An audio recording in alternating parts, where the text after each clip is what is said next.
All right, this is Brian Johnson with Finance and Commerce, and I'm pleased to be joined with Nick Ingolfsland, Chief Technology Officer at Ulteig. And Nick he's passionate about demystifying technology for both technical and non-technical audiences.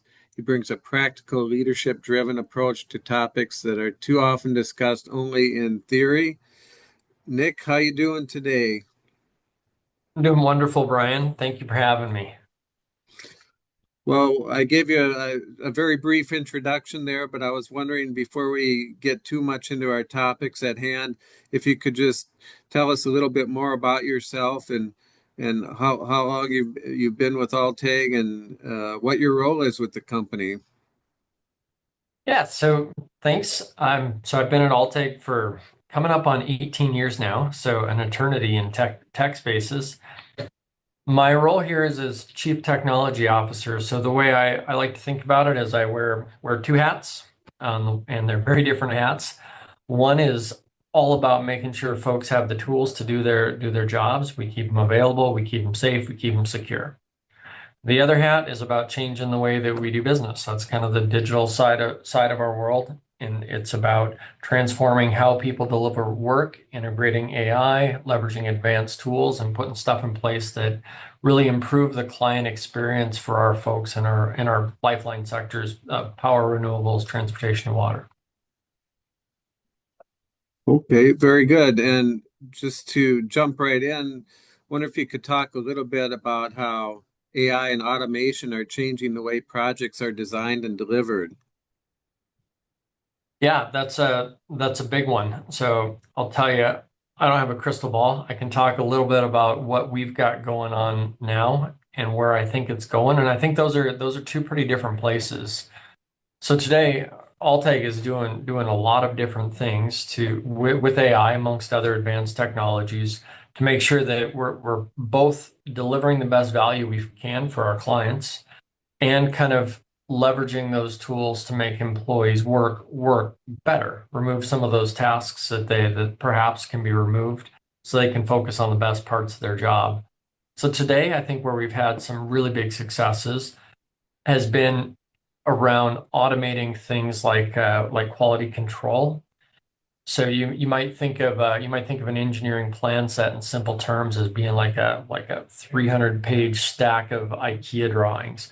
Well, within those drawings, there's a whole lot of things that have to connect to each other and have to actually be the same throughout. And like any big project, especially in construction, a lot changes from the beginning of the project throughout the life of it. Well, if those changes aren't reflected consistently through those plan sets, it causes problems later down in construction, causes problems for the client, drives cost up, et cetera. Well, it turns out AI is really good at finding those redundant patterns that engineers used to have to page by page turn through and check things through. And we can automate some of that with AI today. It's ready now technology. You just got to figure out how to integrate it into your business. And we've had some pretty good success doing that already. The Mhm. future where I think this space is going once all the noise clears, if that ever happens with technology, I think where we're going is to a space where clients get more options, more outcomes. So engineering, it's a at the core, it's about finding the best set of things to create the outcome that best aligns with what the customer is trying to deliver. Well, takes a lot of time to do that, and there's a shortage of engineers. There's not enough of them to go around, especially in large infrastructure spaces. We've been in, kind of historic levels of talent shortfalls for quite a long time. So there isn't that extra time to really chase those innovative outcomes and find, what are the more creative materials? Can we use less of this? Can we optimize the project for environmental impacts? Can we optimize the project for operational costs? Can we optimize it for construction costs? Well, I think where we'll get with AI long term is more optionality for customers so that they can explore which, rather than here's your design, it's like, well, here's your 12 designs, here's your 12 options, and you can pick through it and figure out how that outlines with the different goals you have and get to, I think, smarter outcomes and work past this kind of historic talent shortfall that we're in that prevents us from doing that today. So it's another tool in the toolbox to better serve your customers, essentially. Um, Right. tell us a little bit about some real world examples from Ulteig's work in energy infrastructure and development. Yeah, so the best real world example I have comes back to quality control checks. So within the sum of these engineering plan sets, there's this task to get to a bill of materials. So when the construction project starts, somebody's got to order all of the things that you need to construct it.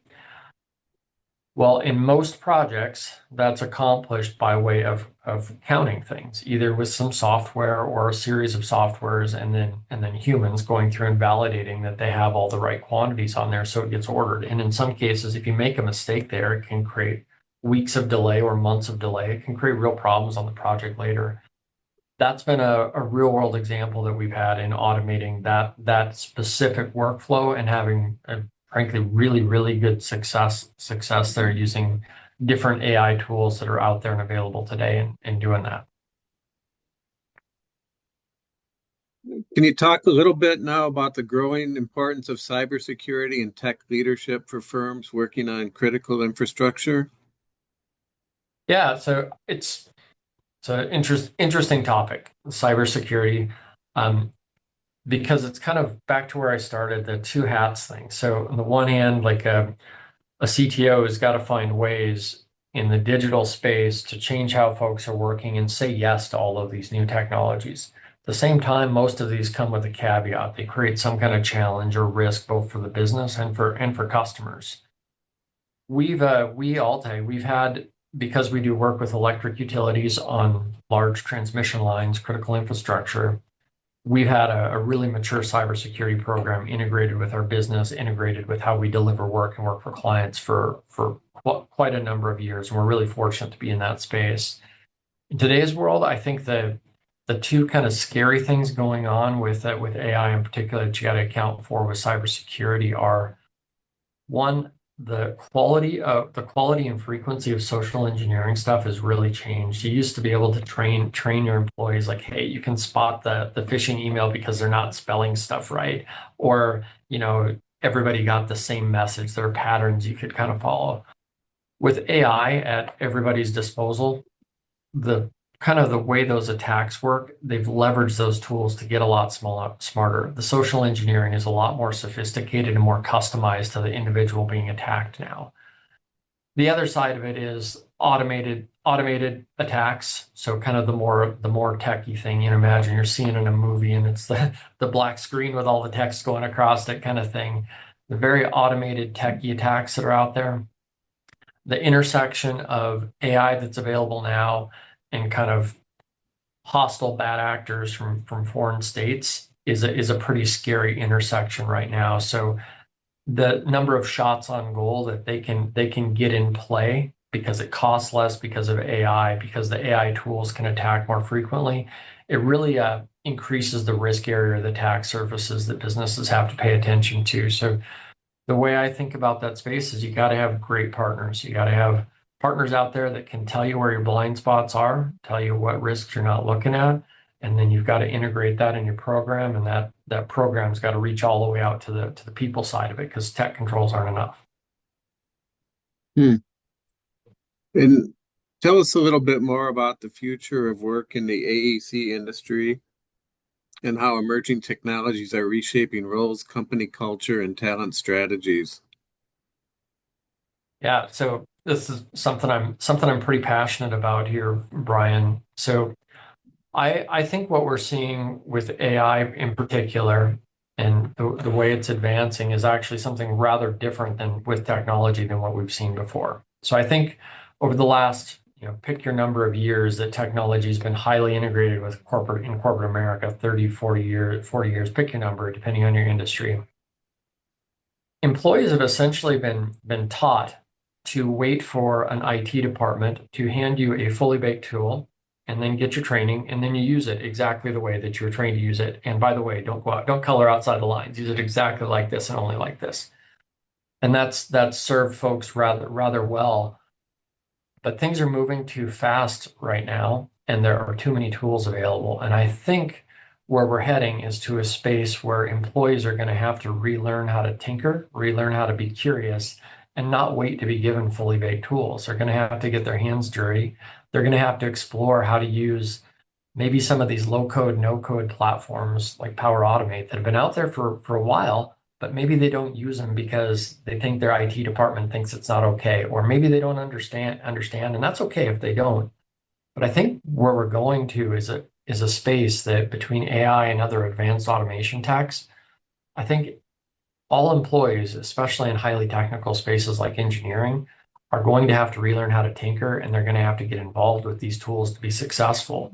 Because the difference in productivity between somebody who continues to work the way they've always worked for the last 20 years, or is able to adopt the tool that was maybe it just came out 3 months ago or 6 months ago, the difference in productivity is going to be so monumental that folks are going to be at risk for getting left behind. And then if you think about what that means for technology leaders, it means we've got to find new ways to create governance and training and digital literacy programs so that all employees can be brought along in this.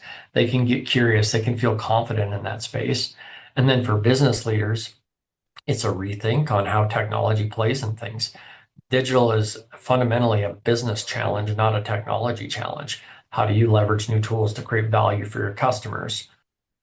Well, if the challenge here is less about technology, it's more about value and how people are working, it becomes a how do you reskill a population? Ulteig is 1,600 folks. How do you teach 1,600 folks to tinker, to be curious, and to leverage new tech and how they work so that we can extend that value all the way out to our customers? I think that takes leaders modeling that behavior from the top down. CEO is tinkering just the way I was describing. Employees seeing their managers engaging with these tools, and that's very, I think, very unique and different than what we've seen with kind of disruptive technologies even 5 years ago, compared to what I think it's going to take for us to all be successful with AI in the future. Kind of a long-winded answer there, Brian. I think it's an area of tremendous change. Tremendous change, and it's up to us to keep up and do what we can to better serve our clients, right? Right. That's at the end of the day, technology is just a thing. It's just a tool. At the end of the day, it's all about how it affects folks, sometimes on an emotional level, but how it connects with your employees and how you leverage it all to drive value for your customers. If it doesn't do that, what's the point? Right. Well, you've covered a lot of ground there, Nick. Any parting thoughts before I let you go? Yeah, I would you maybe just circle back to the point we were just talking about, Brian. I think, you know, if you're listening to this and you're a business leader, perhaps in the AEC space or the construction space, I would encourage you to think about kind of your own curiosity and how what you're modeling with folks. If you're waiting for somebody in technology to come hand you a tool, rethink what you're exploring and how you're engaging with these new tools, whether it's a Microsoft Copilot or a Chat GPT or any new tool that maybe just came out a week ago. What are you doing individually to model that behavior of curiosity and learn those new tools and push that into your workforce? You can have a huge impact fast. Well, great. That's great, great thoughts and great advice there, Nick. And thank you so much for your time. I appreciate it. And good luck with your work. Wonderful chatting with you, Brian. Thank you. Thank you. Take care.